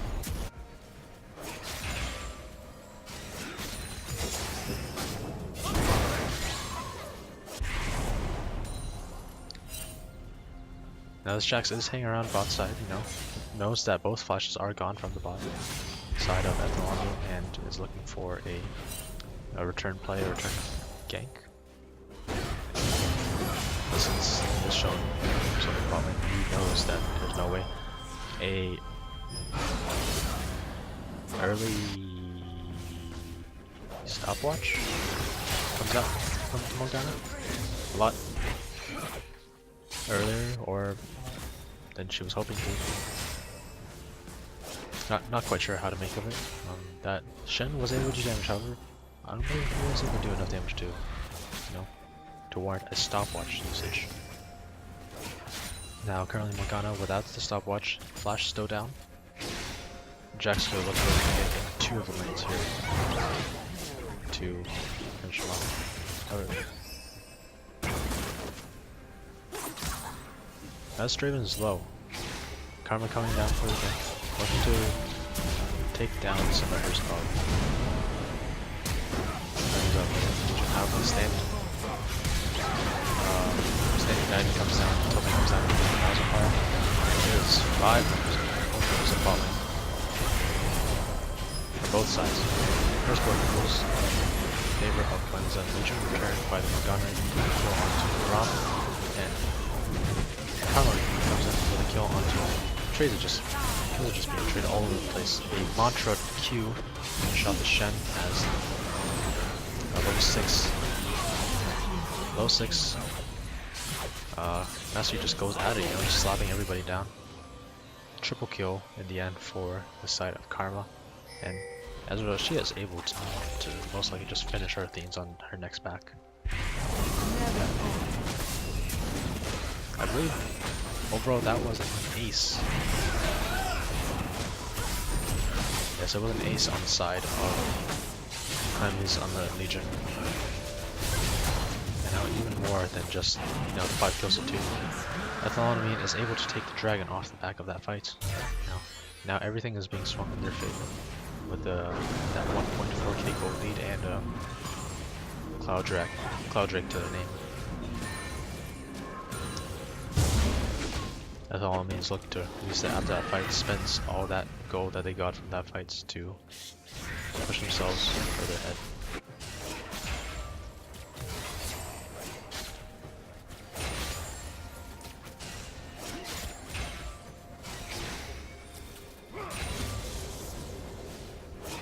Game coming to a sort of a lull as teams finish their resets and Calamity's looking to push out the waves so that they're not threatened too much by the current lead that Ethylonamine has over them.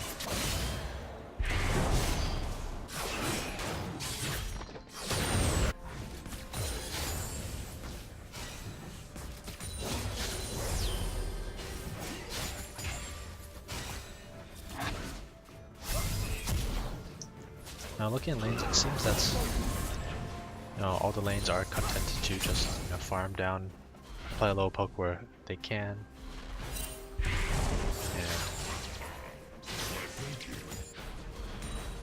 just trying to grow their leads.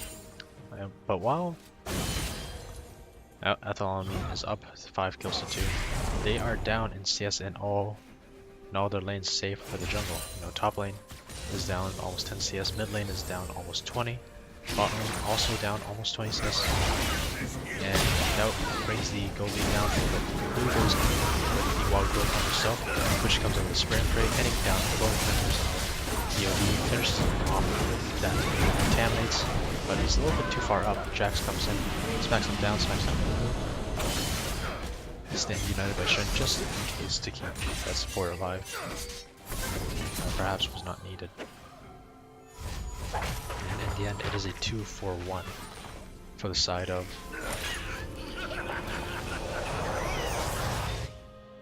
2-for-1. Right, 2-for-1 for the side of Calamity's Undead Legion.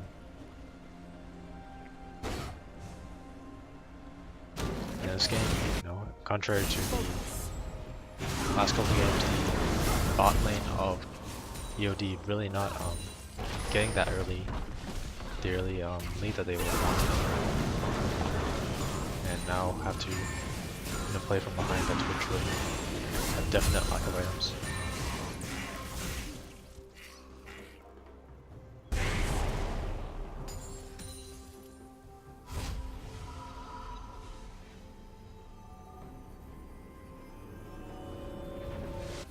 Yeah, now Jack's looking for a bang onto mid lane. Another grab comes in, Jax goes in with counter strike, gets flashed against. Counter-Strike does not hit the stand. The stun does not land. Karma able to get out to safety. So it also uses the barrier, just in case.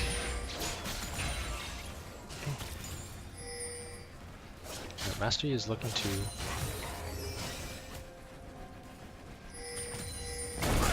clear out the jungle, looking for a gank down bot lane. As there are no wards currently in the side of Medusa region in the bot side. He's in the brush. It seems that they are not aware of this.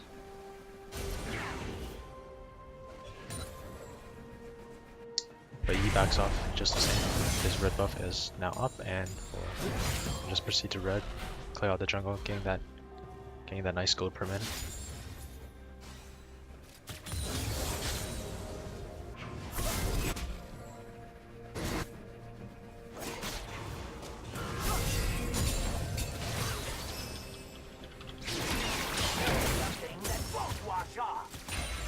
Hey everyone, Alright, my name is this XT and I'm joined here today by Eldwist. And right now we're going to be casting boy the XT. series as we do see Buff Lucian Please. Almost dying there. A little bit of teleport coming out too. 2 teleports coming out, however, teleport. Yeah, Teleport was so cancelled from user. what's up? Yeah, hi, I gotta thank you, man, for, just helping me out here. Yeah, no problem. How are you watching And this stream in live time? Alright, I think I'm with you too. Is it 13:29 for you right now? Yeah, it is. Alright, cool. So we're going to start this cast up. My name is XT. I'm joined by Eldwist today. We're going to be bringing you guys EOD versus CUL. And right now, the score is 6-4. And we do see that currently there is a tiny bit of a lead going up to EOD. Eldwist, can you kind of explain, what do you think is the goal for EOD's comp here? Go for EOD's comp. Now, I believe I said this in the pick ban, but we're looking at the 3 supports, not quite the 4 support 1 ADC comp that some teams like to do, protect the ADC. They have ADC and a jungler here that is able to restore Right, and we do see their late game damage. Yeah. Sorry to interrupt. There's going to be a little bit of a dive heading towards the spot as we do see 3 people heading down there. Velge right now with the Jax pick actually going to be hovering towards bot. We do see towards the top side right now. Morgana is slowly going for the tower, but we do see the time for Punky Urus. He wants to get the solo kill. The binding misses. This is a perfect opportunity for Punky Urus to get a kill for his team here, but that is going to be a great ultimate for Morgana to avoid a lot of damage, but overall, tiny misplay from the top side. Do you see right now, though, Velge is going to be going back to the jungle, and here we go. This game right now, once again, favoring EOD at the moment, but we do see, once again, 3 supports, 2 carries. I'm not really too sure about the Master Yi pick here, but we're going to have to wait and see how it does. We do see in the top side, though, yes, Sterile is currently... He gets the flash out, actually. Almost gets killed by the Shen. He has to be really careful here. Velge is, looking for a kill here and there, but we're going to have to wait and see. Eldwist, so Cloud Drake, it's up right now. Do you think it's an objective that both teams should consider having, or should they continue with their lane phases here? What do you think? Now, considering the win condition and how the champions play out on the side of Calamity's Under Legion, I would say it's not really a priority for them. However, on the side of, Ethanol, they already have that Cloud Drake. A second Cloud Drake will allow them to roam all the much faster, and this is a Yi we're talking about, a Yi with the ability to walk around, wherever he likes, just appear in a lane out of nowhere faster than one can expect. It's really something to be afraid of. Yeah, it's going to be really interesting to see how EOD pulls his composition off, because they do have a relatively squishy team, and the longer the game goes, they're more vulnerable to something like, Velge just jumping in and just being able to get those 3-man, 4-man stuns without any threat if he does decide to build a little bit more tanky, though. But we do see right now, 16 minutes in, both teams are still laning. They aren't really going for any fights or whatnot. They just want to try to scale up. Right now, CUL, they just want to, see what they can do.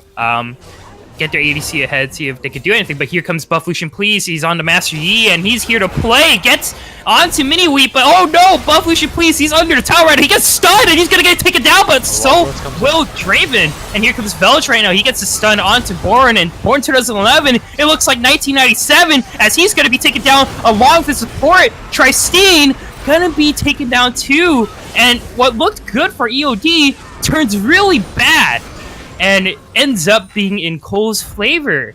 And what do you think went wrong for EOD there? What are your thoughts?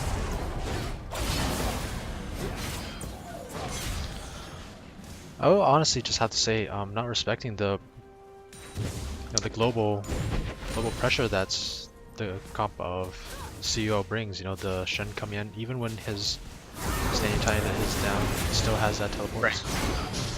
Yeah, Speaking and of Shen, yeah, Shen's not really going to be able to do much to stop the first turret going over to EOD. But however, we do see at the top lane right now, Karma coming for a gank, but it's going to be forcing a flash for Punky Russ. So that's a bit unfortunate for the team of CUL. But, what happens does happen, and we are going to be seeing right now Wowzer going to be pushing in that mid lane as Buff Lucian, please, here he comes, wants to get a solo kill on the Wowzer. There's nothing he can do. He does have ultimate, he does have flash, but there's no way you're going to be outrunning a Highlander. Great catch from Buff Lucian, please. Yeah, right after he finished that red buff, and it's definitely that red buff that helped him finish off that kill, constantly being slowed down. And even though his flash was up, he decides it's not worth it to try to use it to outrun the Highlander. Yeah. And, you have to really consider if, it was the right call for Wowzer to be that deep in the lane to begin with. Because he doesn't really have vision, and he couldn't really predict where the Master Yi was going to end up in the first place. So kind of a misplay overall, and I don't think it should have happened. But either way, we do still continue to see this Draven continue to be bigger now. He does get the Bloodthirst to kind of go with his shields coming out from his Targon's Brace. So it's going to be pretty interesting. Once again, a Binding misses, which is pretty peculiar. But we do see in the bot lane right now, Born is a little bit pushed in. Not really much he can do here. It's going to be really tough to be beating that Draven anytime soon right now. But Wowzer, he's going to be able to tank up that Binding thanks to his spell shield. But that's going to be another turret coming down for EOD.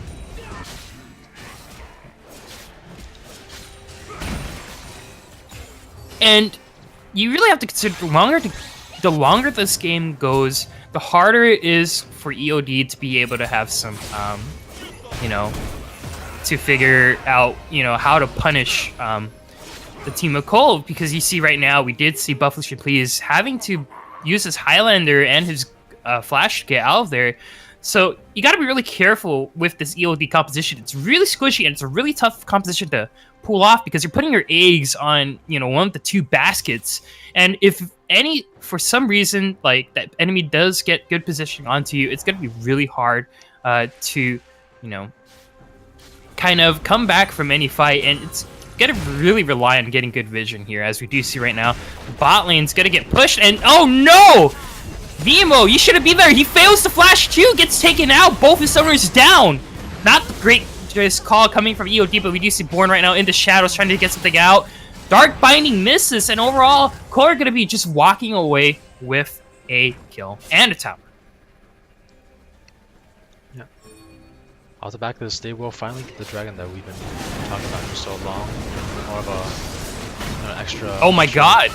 Well, starting to interrupt you here, but Morgana does go in for the ultimate, and it's going to take down Velge, but it's not really going to matter. Born right now, he's in the back line. While right now, Buff Lucian, please, he does get the kill onto Wowzer, and now that one of the carries is dead, Born 2011, he's about to gun them all down with the Twitch, and it's going to be really scary for Punkius right here, as Born is going to be getting a little bit of a speed up, but it's overall going to stop chasing here. It's going to be a 1-4-2 in the favor of EOD, but they are going to be losing the Cloud Drake.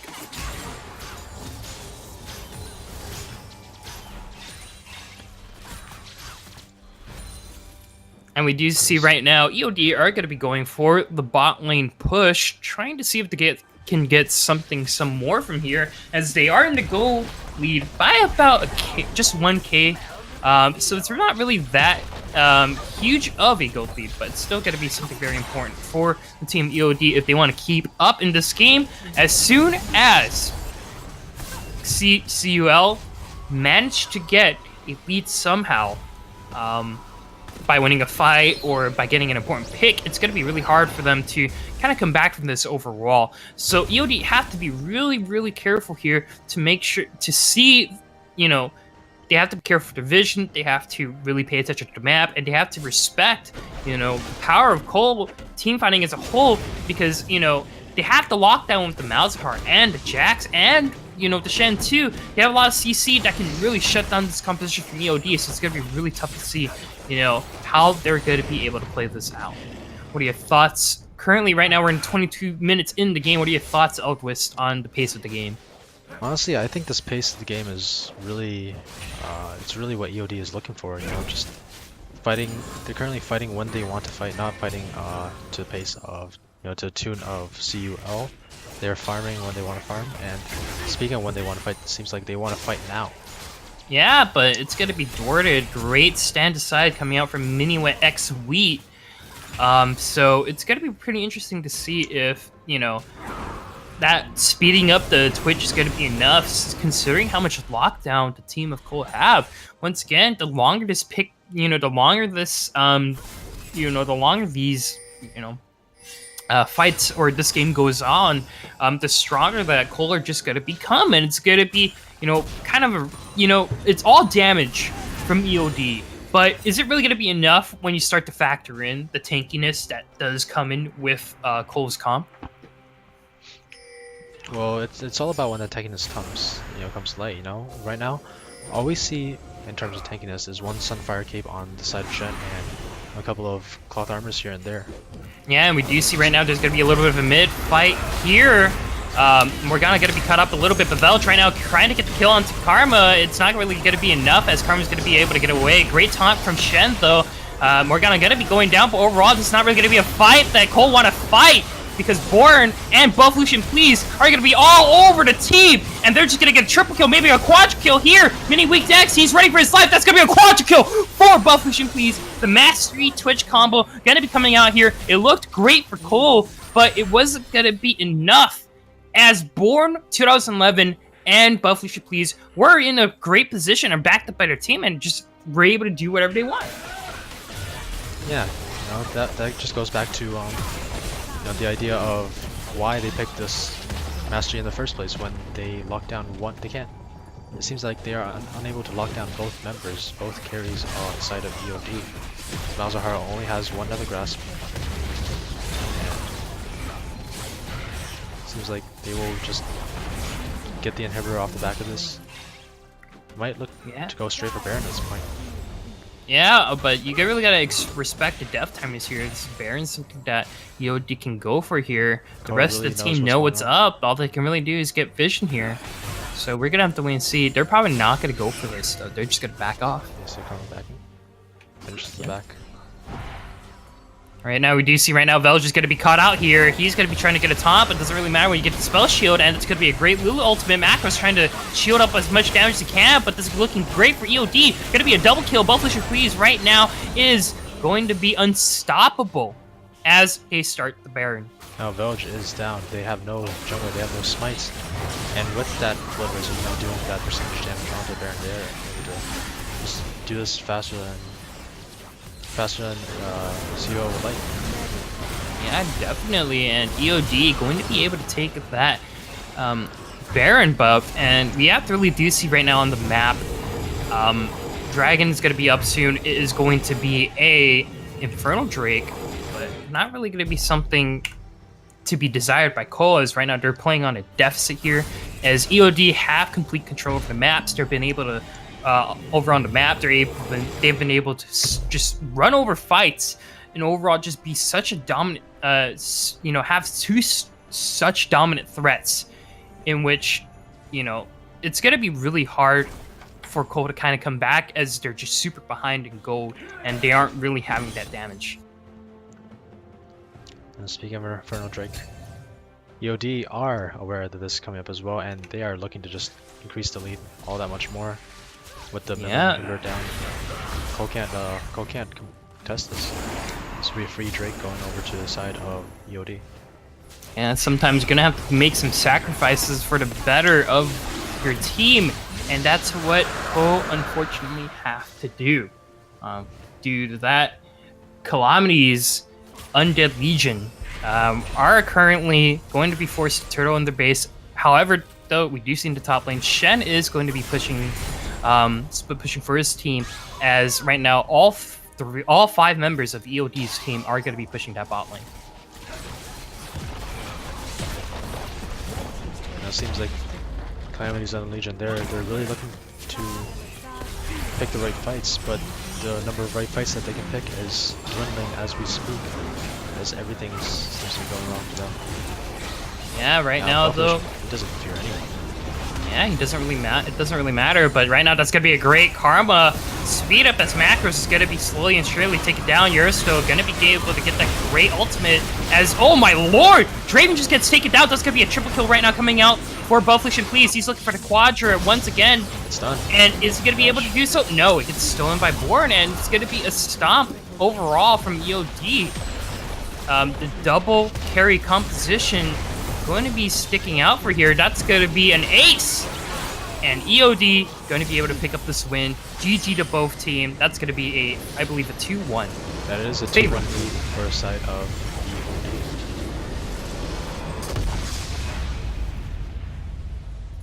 EOD. So talking about the series overall, both teams are able to pick up a win, but overall it does come out for EOD to be on top. What are your thoughts on the series as a whole? How did both teams perform? Now, the ways that each team won their respective games is completely different. The first game, EOD won from a great team fight, you know, knowing who to focus in the team fights, and just honestly when they got to a point where they were so ahead that Calamity's Under Legion weren't able to fight back with the comp that they had. Second game, Calamity's Under Legion were able to win through the laning phase, you know, completely different idea, where they had winning matchups in most of their lanes and were able to keep the fights, you know, keep the fight on EOD's turf. Now this game, again, is completely different. We see EOD coming in with this support ADC comp. We don't no tanks, no fighters, and the ways in which each of these comps won their respective games is completely different and respective to their champion's strengths. Yeah, definitely, and you really have to give props to EOD. They're playing something that wouldn't be really commonly seen in the meta right now. Having no tanks whatsoever and running that triple support is just a huge risk and can go completely wrong if you don't get that early game advantage. But they're able to hold their own and were able to pop off as soon as they're able to get some good fights near the dragon pit. And overall, before we end the stream today, what are your closing thoughts overall on the series? All right, closing thoughts. Now this does change up some of the. I would have to check, but I believe this does put EOD up ahead. EOD are now I think 3-1 in their overall score for the season, while Calamity's Undead Legion, they go down to just, I believe, 1-3 or 0-4. Season not going so well for them right now. Right. I believe as a result, with the team comps that EOD were able to pull off, they're really getting into their stride for the season, knowing what their strengths are, knowing what they're able to do when they're able to do it. While Calamity's Undead Legion, they have to look at what they want as a rather than what they want as players, what they want as a team, in order to improve their performance. Overall, it was going to be a great game 3. Good showing by both teams, but overall, we are going to be seeing EOD. I'm not going to bother pronouncing that, by the way. Ethan. Oh, let me. Yeah, come on, you gotta try it, man. All right, let me Co- try pronouncing this. Cole dared us to try pronouncing this. Okay. All right, here we go. Let me get up the name here, and hopefully I don't butcher it too much. Overall, it's gonna be ethanolamine oxidase diphosphorylase. You did all right. You did all right. All right. That was good. Yeah, yeah. it's gonna be EOD taking up the win here. All right, EOD. That's how we're gonna go with it. Yep. And that will give them the win.